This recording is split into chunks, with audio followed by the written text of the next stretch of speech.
Hello and welcome guys. Hope you all are well and good. Previous video में हमने constitution के कुछ basics के बारे में जाना था और आज हम इंडियन कॉन्स्टिट्यूशन के कुछ बेसिक्स जानेंगे.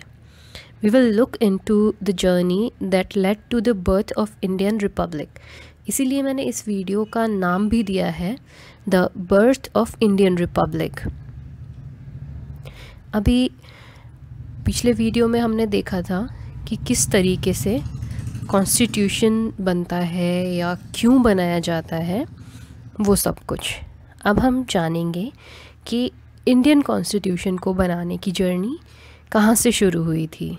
अब ये तो सबको पता है कि इंडियन कॉन्स्टिट्यूशन कब बना, उसे किसने बनाया, वो सबको पता रहता है क्योंकि आप लोग एग्ज़ाम की तैयारी कर रहे हो.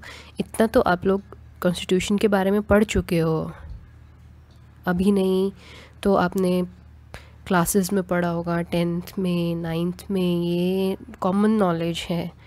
तो अभी हम पता करेंगे कि ये सब शुरू कहाँ से हुआ था. राइट, एग्जैक्टली कब से इंडियंस के दिमाग में ये बात आना शुरू हो गई थी कि नो, अब बहुत हुआ, we need our own constitution. अब किसी और की गवर्नमेंट नहीं चाहिए हमें. So it all started after the first world war जो जून 1914 में शुरू हुई थी. ओके, तो अब वर्ल्ड वॉर के बाद क्या हुआ कि ब्रिटिश गवर्नमेंट ने हर चीज़ पे बहुत हैवी टैक्सेस लगाना शुरू कर दिया और उसकी वजह से डेली नीड्स की जो चीज़ें थी वो भी बहुत महंगी मिलने लगी थी. अब होता क्या है, अब एक ऐसी सिचुएशन आ जाती है जहाँ पे लोग किसी के साथ भी जाने को तैयार थे जो इस चीज़ के ख़िलाफ़ आवाज़ उठाए. उनको बस यही लग रहा था कि अब बहुत हो गया, अब इससे ज़्यादा हम नहीं सहन कर सकते हैं.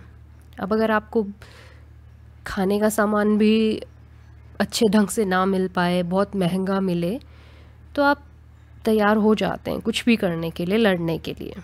ठीक है, तो सभी लोग किसी भी प्रोटेस्ट से जुड़ने को तैयार थे जो इन सब के ख़िलाफ़ आवाज़ उठाने वाला था. इस वजह से क्या हुआ कि वर्ल्ड वॉर का जो टाइम था वो पॉलिटिकल मूवमेंट के लिए बहुत क्रिटिकल बन गया था, बहुत अहम बन गया था. तो इसलिए 1915 और 1916 के टाइम में 2 होम रूल लीग्स शुरू हुई. होम रूल लीग्स का एक ही मोटो था कि अब हमें होम रूल चाहिए, वो यही डिमांड कर रहे थे.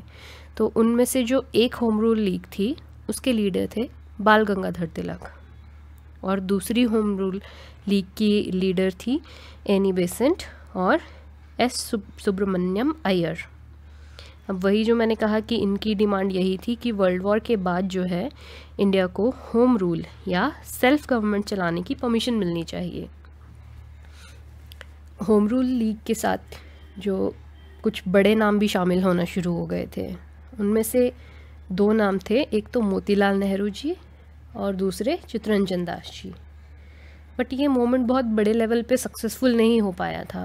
अब उसके बहुत सारे रीजंस थे, जैसे बहुत सारे लोग इसमें नहीं जुड़ रहे थे या कम्युनिकेशन नहीं हो पा रहा था सब में, सबकी सोच एक जैसी नहीं थी उस टाइम पे. तो इस वजह से ये बहुत ज़्यादा टाइम नहीं चला और कुछ टाइम बाद बंद हो गया था ये मूवमेंट चलाना. अगर हम सबसे पहले सक्सेसफुल अटेम्प्ट की बात करें तो वो रहा था आपका 1929 का लाहौर सेशन. वो ऐसा टाइम था जब हम कह सकते हैं कि बर्थ प्रोसेस सही में चल पड़ा था इंडियन कॉन्स्टिट्यूशन के लिए.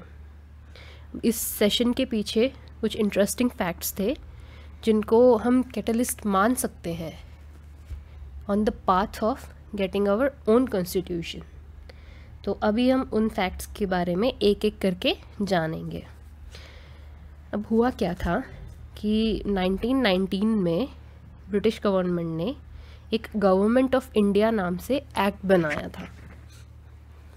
उनका कहना यही था कि ये एक्ट हमने इंडियंस के लिए बनाया है, लाइक अ गवर्नमेंट बॉडी जो इंडिया को गवर्न कर रहा है. सॉरी, अब 1928 में ब्रिटिश गवर्नमेंट ने साइमन कमीशन को इंडिया भेजा था ये देखने के लिए कि जो गवर्नमेंट ऑफ इंडिया एक्ट उन्होंने 1919 में बनाया था वो किस तरीके से काम कर रहा है। अच्छा, अब आप ये इमेजिन कीजिए कि जो ये कमीशन बना था, साइमन कमीशन, वो बना था इंडिया में ब्रिटिश गवर्नमेंट के जो इन्होंने एक्ट बनाया था उसको रिव्यू करने के लिए, राइट। तो उन्हें यही सब देखना था ना कि इंडिया में किस तरीके से ये एक्ट काम कर रहा है, ये एक्ट कामयाब है भी या नहीं है, सही से काम चल रहा है, कोई करप्शन तो नहीं, या इंडियंस को इसका कुछ फ़ायदा मिल भी रहा है या नहीं। ठीक है, अब हुआ क्या उसमें ये हुआ कि जितने भी लोग उस कमीशन में रखे थे, रिव्यूअर्स जिन्होंने ये एक्ट रिव्यू करना था, वो सब ब्रिटिश थे, इंडियन एक भी नहीं था। अब सवाल ये उठ रहा था कि कमीशन में इंडियन क्यों नहीं है, और इंडियन का होना ज़रूरी क्यों था, क्योंकि अच्छा, अब अगर इंडिया के लिए कोई रूल बना है या इंडिया के लिए कोई एक्ट बना है तो कोई किसी इंडियन से अच्छा ये आपको बता सकता है कि ये अच्छे से काम कर रहा है या नहीं, या इंडियंस के लिए ये फ़ायदेमंद है या नहीं, नहीं बता सकता ना। तो इसीलिए इंडियंस जो है इस चीज़ से लेके बहुत नाराज़ हो गए थे कि क्यों कोई इंडियन नहीं है इसमें। स्पेशली जो कांग्रेस पार्टी थी, वो लोग इस चीज़ को पूरा विरोध कर रहे थे कि इंडियंस होने चाहिए थे। और उस टाइम पे स्टेट फॉर इंडिया के लिए जो सेक्रेटरी थे यहाँ पे, हिज नेम वाज लॉर्ड बर्किनहेड, उनको ये लग रहा था कि इंडियंस इस काबिल नहीं थे कि एक कॉन्स्टिट्यूशन के बारे में वो समझ पाएँ कि कॉन्स्टिट्यूशन किस तरीके से बनता है। और उनको यही लगता था कि इंडियंस कभी एक कॉमन ग्राउंड पे नहीं आ सकते, क्योंकि जैसा आप सबको पता है कि इंडिया बहुत डाइवर्स रहा है अपने कल्चर और हिस्ट्री में, हर एक चीज़ में अलग अलग जाति धर्म के लोग यहाँ पे रहते हैं। तो उनको यही लगता था कि सभी लोग एक कॉमन ग्राउंड पे नहीं आ पाएंगे और कॉन्स्टिट्यूशन को तो ड्राफ्ट बिल्कुल नहीं कर पाएंगे। तो उसी चीज़ को मद्देनज़र रखते हुए, या उसी चीज़ को आप कह सकते हो कि उन्हें लग रहा था कि इंडियंस तो नहीं कर पाएंगे, तो उन्होंने इसी चीज़ के लिए उनको चैलेंज कर दिया इंडियन लीडर्स को कि अगर आपको हमारे कमीशन से इतनी ही ज़्यादा प्रॉब्लम है तो ठीक है, आप अपने लिए खुद कॉन्स्टिट्यूशन ड्राफ्ट करके दिखाइए। इंडियंस तो उस समय पे चाहते ही यही थे। 1916 1915 के बाद से सबके दिमाग में थोड़ा थोड़ा करके ही सही एक वो आ गया था कि सपना, जिसको आप बोल सकते हैं कि नहीं, अब अपना कॉन्स्टिट्यूशन हो और अपने आप हम अपने देश की तरक्की करें। क्योंकि ब्रिटिशर्स तो तरक्की के लिए नहीं सोच रहे थे, उनको तो अपनी तरक्की से मतलब था। उन लोगों को तो नहीं ये था कि इंडिया अच्छा बने या नहीं बने, या कुछ डेवलपमेंट हो या नहीं हो, उनको इस चीज़ से कोई मतलब नहीं था। तो इंडियंस ने क्या किया, वो तो ऐसे ही एक मौके का मतलब वो कर रहे थे ना कि वेट कर रहे थे कि ऐसा कोई मौका मिल जाए हमें। तो ये चैलेंज तो था इंडिया की पॉलिटिक्स के लिए एक वरदान साबित होके आया। अब ऐसा मैं इसलिए कह रही हूँ क्योंकि अगर ये चैलेंज नहीं मिला होता तो क्या सब लीडर्स मिलके इंडिया के लिए कॉन्स्टिट्यूशन के लिए फ़ाइट करते? नहीं, राइट। अगर इंडिया को ये मौका नहीं मिलता तो क्या हमारा कॉन्स्टिट्यूशन हमें मिल पाता? तो यही सब कुछ के बाद क्या हुआ कि हमारे लीडर्स ने भी तैश में आके बोल दिया, ओके, चैलेंज एक्सेप्टेड। सो इस तरीके से शुरू हुआ था हमारे इंडियन कॉन्स्टिट्यूशन को साकार करने का ये सपना या पहला कदम आप जिसको कह सकते हैं। अब इस चैलेंज को पूरा करने के लिए जो पहला अहम फैसला लिया गया था वो था कि एक ऑल पार्टीज़ कॉन्फ्रेंस बनाई जाए। ऑल पार्टीज़ कॉन्फ्रेंस में all India liberal federation, all India Muslim league, six central league और भी कुछ बहुत छोटे मोटे लीग्स और भी शामिल थे। अब बारी थी ये डिसाइड करने की कि लीडरशिप किसकी रहेगी। तो सबने सहमति दी कि मोतीलाल नेहरू जी को जो है उस कमेटी का चेयरमैन बनाया जाएगा, और जवाहरलाल नेहरू जी, जो कि मोतीलाल नेहरू जी के बेटे थे, उनको इसका सेक्रेटरी बनाया गया था।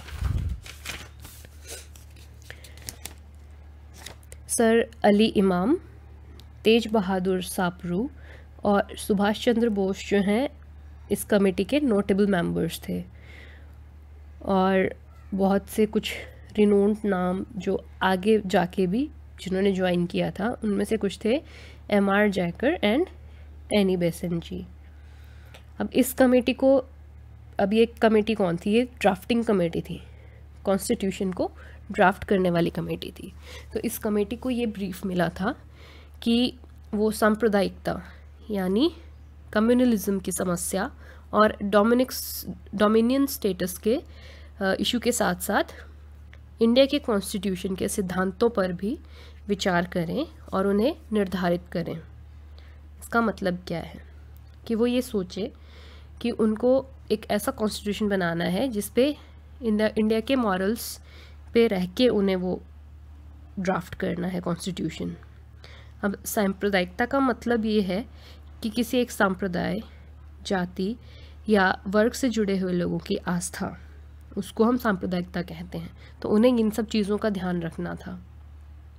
और डोमिनियन स्टेटस का मतलब है कि सरकार तो आप बना सकते हो और चला भी सकते हो, लेकिन राज जो है वो ब्रिटिश गवर्नमेंट का ही होगा।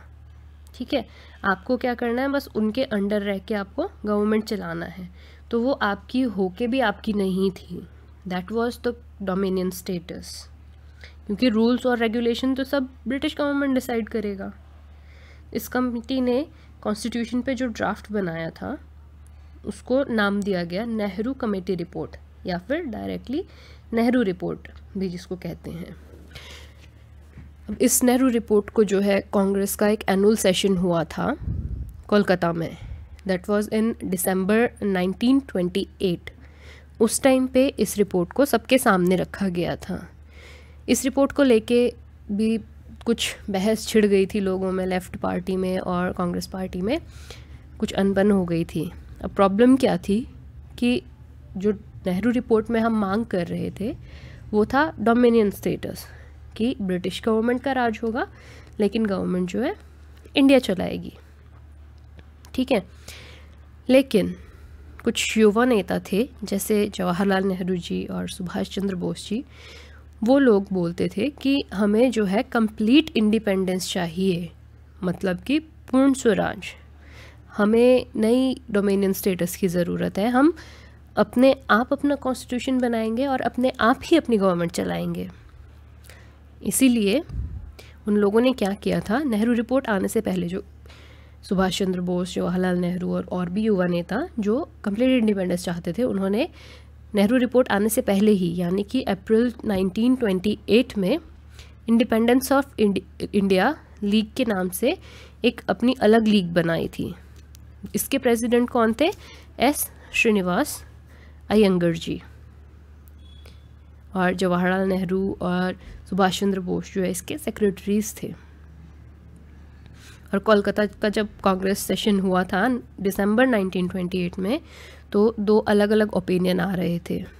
एक तो वो हो गए जो डोमिनियन स्टेटस चाहते थे और दूसरे वो जो कंप्लीट इंडिपेंडेंस चाहते थे। अब इसकी वजह से इन लीडर्स के बीच में आपस में कुछ दरार सी आ गई थी। अब अल्टीमेटली कुछ ना कुछ तो इसको सॉल्यूशन निकालना ही था। तो इस इशू को रिजॉल्व करने के लिए ये डिसाइड किया गया कि अगर ब्रिटिश पार्लियामेंट नेहरू रिपोर्ट को 31 दिसंबर 1929 तक एज इट इज़, जैसा उसमें लिखा है वैसी की वैसी ही एक्सेप्ट कर लेती है, तो ठीक है, इंडिया डोमिनियन स्टेटस लेने के लिए तैयार हो जाएगा। ओके, लेकिन अगर वो लोग ये चीज़ नहीं मानते हैं या इसमें कुछ इशू क्रिएट करते हैं, तो इंडिया कंप्लीट इंडिपेंडेंस के लिए मांग करने वाला था। और सिर्फ इतना ही नहीं, उन लोगों ने एक और बात रखी कि अगर वो नहीं मानते तो नॉन वायलेंस यानी अहिंसावादी नॉन कॉपरेशन मूवमेंट की शुरुआत भी हम कर लेंगे। तो ये सब डिसाइड हुआ था जो हमारा कोलकाता में सेशन हुआ था उसमें। आज के लिए हम यहीं पर रुकेंगे, ये वीडियो के बाद जो हम नेक्स्ट वीडियो बनाएंगे उसमें हम ये जानेंगे कि नेहरू रिपोर्ट में ऐसा क्या लिखा था और क्या उनकी मांगे थी, और गवर्नमेंट ने, जो ब्रिटिश गवर्नमेंट है, उन्होंने उसे एक्सेप्ट किया था या नहीं किया था। ओके, अब अगर आपको ये वीडियो पसंद आया हो तो लाइक और सब्सक्राइब करना मत भूलें, और please do send your feedbacks. Thank you.